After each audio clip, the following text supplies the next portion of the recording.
They have to make a decision by the middle of this week. David Wallace-Lockhart, BBC News.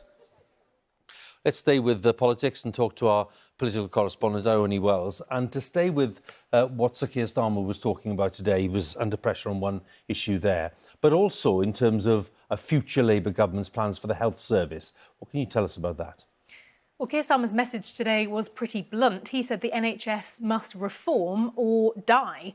What does that look like in practice? Well, he said no reform is off the table, except that the NHS should remain free at the point of use. But he said there is a role for the private sector, for example, to cut waiting lists, and suggested other changes, like saying that patients should be able to self-refer to specialists for certain conditions like back pain, rather than having to see a GP.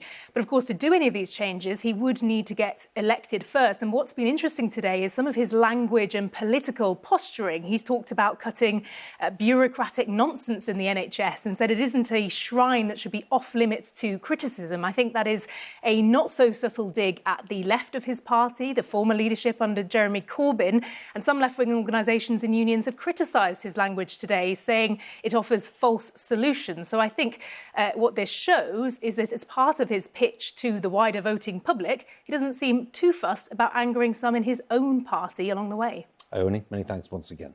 Thanks a lot.